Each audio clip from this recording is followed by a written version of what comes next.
Donc, j'accueille tout de suite Julien, Éloi, Luc, Pierre-Carl et Hugo. Bonsoir, messieurs. Bonsoir. Bonsoir. Salut, Nick. Donc, grosse transaction pour le Canadien. J'en parlais il y a quelques instants. Sean Monahan qui a quitté l'équipe. Donc, il se retrouve à Winnipeg en retour d'un choix de première ronde en 2024 et un choix conditionnel de troisième tour en 2027. Julien, c'est un très bon retour considérant ce qu'on a reçu pour recevoir Sean Monahan. Écoute, on a eu un leader, un gars capable de jouer sur les deux sens. Ça a été bénéfique, je suis convaincu, pour la majorité de ses coéquipiers. Puis là, en plus, on a un deuxième choix de premier tour qui vient d'apparaître dans le tableau. Donc, c'est quand même très intéressant. Et il y a une mince possibilité qu'il re-signe. De ce que j'ai compris quand même, de ce que Kent Hughes a dit, c'est en ce moment, dans la situation, on est comme pas prête à comme le signer. Là. Ça voulait dire que bon, il demandait probablement trop cher pour où on est rendu. T'sais, dans le sens que le Canadien, si mettons c'est dans 2-3 ans qu'il vise la coupe, ben dans 2-3 ans, Chamalan va être rendu à 32. Puis là, il va probablement commander un contrat de 5, 6, 6,5 millions pour les comme 4, 5 prochaines années. Fait que ça ne fitait pas vraiment avec ce qui s'en vient au niveau du cap pour le Canadien, puis où la progression va aller. En tout cas, c'est ce que j'ai compris. Mais la porte reste ouverte à supposer justement qu'il n'y ait aucune équipe vraiment qui veut le signer soit pour 5 ans ou soit à 6 millions, un des deux. Là, peut-être que le Canadien pourrait le signer, mettons, pour 2 ans à 5,5, ça pourrait peut-être être réaliste. Ou pendant 5 ans, mais à 4,5, 5 millions. Donc, tu sais, je pense qu'il y a quand même une porte qui est ouverte. Molan, il a vraiment adoré ça, jouer ici. Donc, on va voir. Veux pas, 48 heures plus tôt, il y a eu la transaction Elias Lindholm. Ça a fait en sorte que tout le monde s'est mis à spéculer sur la valeur de Sean Monahan. Luc, certaines personnes ont été déçues. On s'attendait peut-être à plus en raison de cette transaction-là qui a eu lieu un peu plus tôt. Est-ce que de ton côté, tu es satisfait du retour? Hey! On l'a eu pendant 2 ans, puis en plus, au total, on finit avec 2 choix de première ronde. On a eu ce qu'on voulait. Merci, ciao, bye. Merci pour le service rendu. On remercie les Flames. D'ailleurs, on attend votre choix de 2025, même si vous allez finir encore dans le bas du top 10, mais ça, c'est pas grave. Bref, merci beaucoup pour les 2 choix de première ronde, puis à la prochaine. Je pense pas que Monahan va vouloir revenir de toute façon.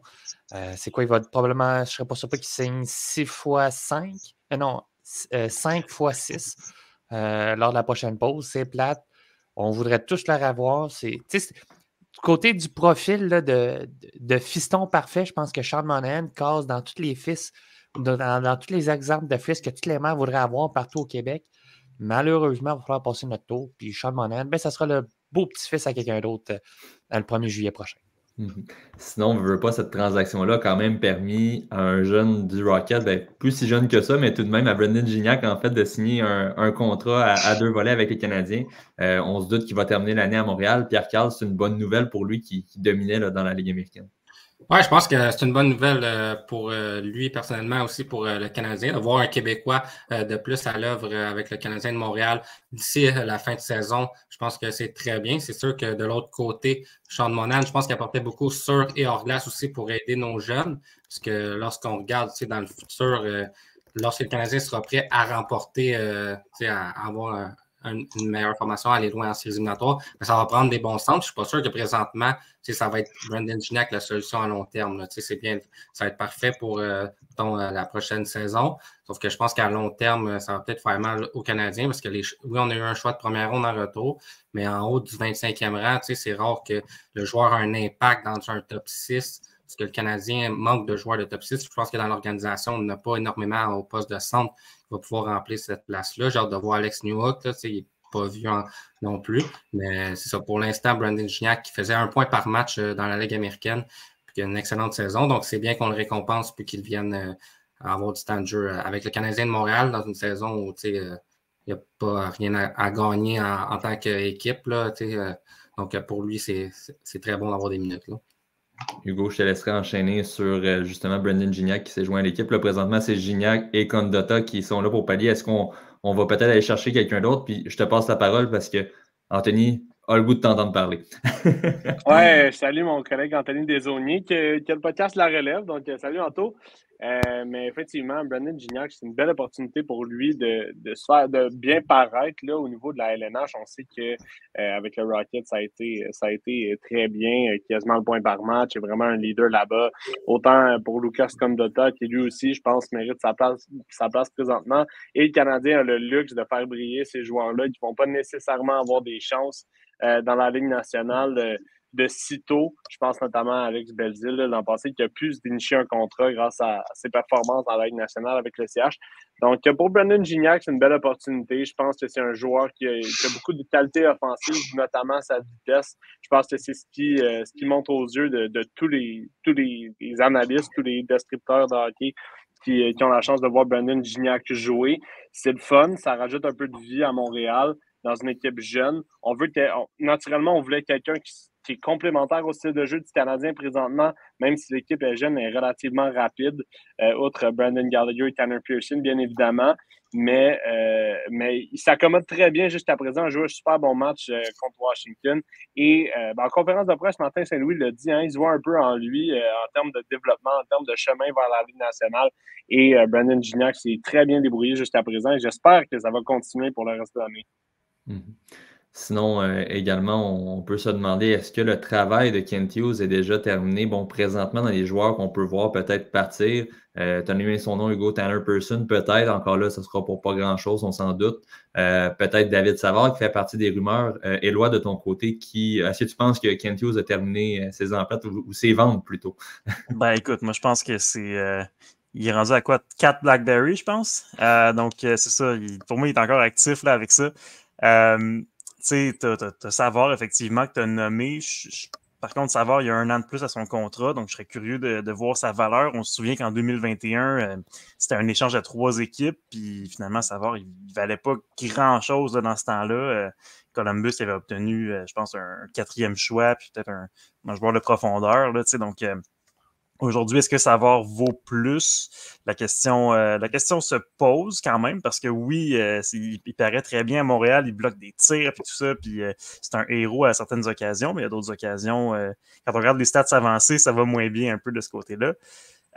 Sinon, un autre joueur, Pearson, évidemment, il est UFA à la fin de la saison, donc ça peut être intéressant d'explorer ces avenues-là. On se souvient que Kent Hughes il a réussi à passer Dadonov pour un projet. Donc, est-ce qu'ils peuvent passer Pearson pour un autre genre de projet dont une équipe veut se débarrasser ou pour un choix plus tardif? Ben, ça se peut aussi. Mais je pense pas qu'ils vont réussir à passer un gardien. Julien, de ton côté, est-ce que tu vois Kent Hughes encore bouger d'ici la date limite? T'es sur mute présentement, Julien. Pour une fois que c'est pas moi! Écoute, pour la date, je pense comme Éloi, Pearson, je pense que c'est une option. Il faudrait garder du salaire ou échanger contre un projet équivalent au niveau salarial. Sinon, j'espère pour l'ensemble des gens à cette position qu'un gardien va être échangé, peu importe lequel. Moi, je ne changerai pas Savard. Ce gars-là, il veut plus gagner, tu sais, puis il l'a dit, ça me tente pas d'aller dans une équipe pour gagner, tu sais, puis probablement, même si on y offrait un choix de premier tour, tu sais, je pense qu'il faut respecter l'athlète, tu sais, surtout où il est rendu dans sa carrière puis ce qu'il donne pour le Canadien, puis c'est comme, je serais même pas surpris que Savard, après cet été, si, mettons, il n'est pas échangé, qu'on l'allonge pour 2 ans à 2-3 millions, là, puis juste pour qu'il finisse sa carrière à Montréal, puis je pense qu'il aime ça être ici, puis honnêtement, comme 6e défenseur, là, moi, tu sais, on a quoi? Mailloux, Rainbacker, puis Barron. Moi, c'est comme tasser Savard. Sinon, c'est Savard parce qu'il mérite d'être là. Puis je vois personne, là, mettons, pour le début de la saison prochaine, je pense pas qu'il y a personne qui va passer par-dessus Savard à droite dans tous ceux que j'ai nommés.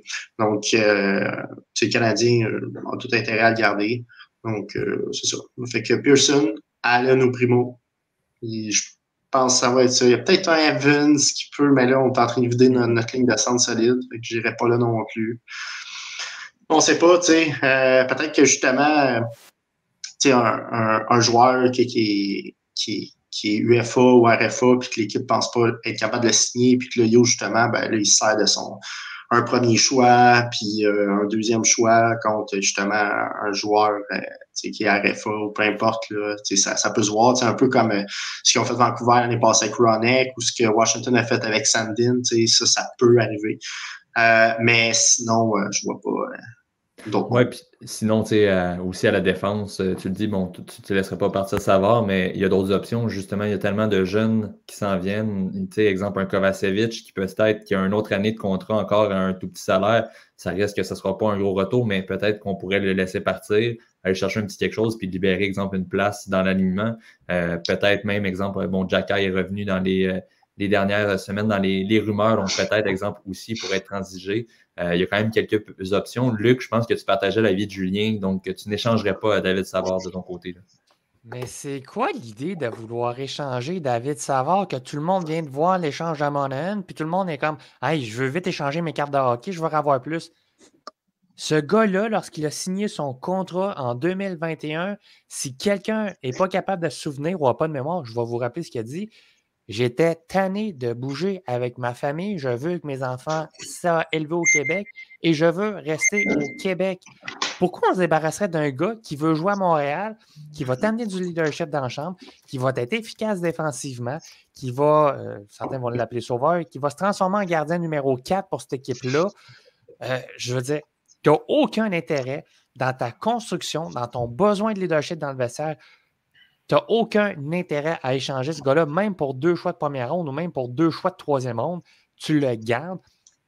Puis de toute façon, là, un Yoel Arma ou un Christian Dvorak, je garde ça dans mon équipe pareil, à moins qu'il faut que les jeunes me prouvent réellement qu'ils sont prêts à prendre la place.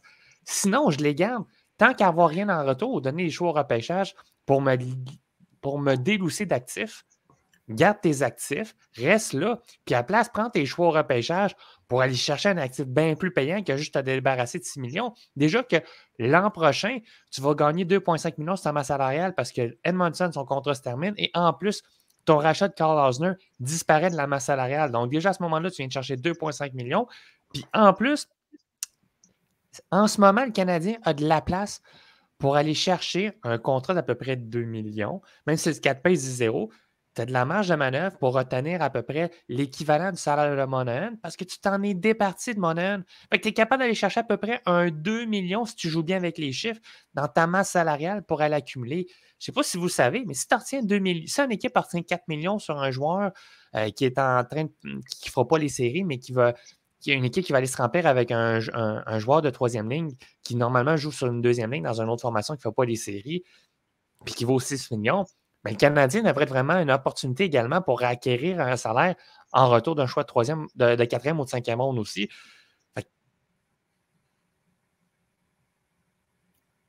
Je pense que Luc a coupé dans son argumentaire. Oui, par contre, effectivement, on l'a vu.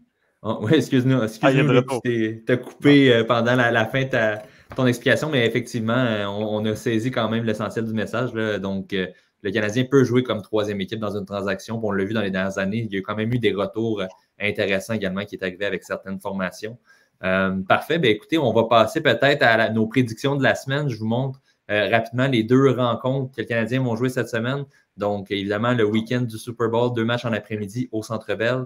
On affronte les Stars de Dallas et les Blues de Saint-Louis. La question est simple. Sur 4 points, combien le Canadien ira en chercher? On va commencer avec toi, Pierre-Carl. Le Canadien n'a jamais beaucoup de succès lors des 2-en-2, mais moi, je dirais 2 points. On est capable d'aller chercher une victoire en fin de semaine. Puis j'espère qu'on va mettre Samuel Montembeault devant le filet pour essayer d'aller chercher les 2 points lors de la première partie du week-end. Hugo? Écoutez, les gars, excusez, je pensais que j'étais sur mute. Écoutez, les gars, je pense que les Canadiens vont au moins être capables d'aller chercher 1 point contre les Blues. Dallas sont très, très forts. Ottinger, hier, a gardé les buts de manière sensationnelle et il est encore capable de répéter ça. Je pense pas que le Canadien est une équipe qui est capable d'avoir des chances de marquer vraiment élite. Donc, ça va être difficile contre les Stars, mais je pense qu'on va être capable de tenir notre bout contre les Blues. Éloi? Le Canadien va obtenir 4 points en fin de semaine. Ouf! OK. C'est tellement controversé, tout le monde a ouvert les yeux comme ça. Le Canadien va avoir une carte positive. Le Canadien va remporter les 2 matchs en l'espace de 24 heures, incluant un en tir de barrage. Écoute, si tu as cette prédiction-là, je te paye la bière la semaine prochaine. Julien? Je vais aller avec 0. C'est ça. Du tout. Moi, ça va être 3. Le Canadien va perdre en prolongation en tir de barrage contre les Stars de Dallas. Dallas ne joue pas de toute façon, à l'exception d'aujourd'hui contre les Leafs, les Stars ne jouent pas jeudi et vendredi. Donc, d'après moi, c'est même s'il n'y a rien de plus excitant de jouer un samedi soir, après-midi au Centre Bell. C'est plate, Martin Saint-Louis, mais le Canadien va perdre là-dessus. Mais je m'attends à ce que le Canadien gagne contre les Blues de Saint-Louis. Donc, on a quand même une belle variété. De mon côté, je vais y aller avec 0 aussi ce week-end. C'est rare que j'y vais avec peu de points. Absolument, je suis le positif, mais je vais aller avec un peu moins de points. Hugo, écoute, ce soir, c'est ta soirée. Donc, t'es très populaire dans le chat. Salut Mike. Super, bien écoute, un gros merci. On va passer au prochain segment, le forum LNH.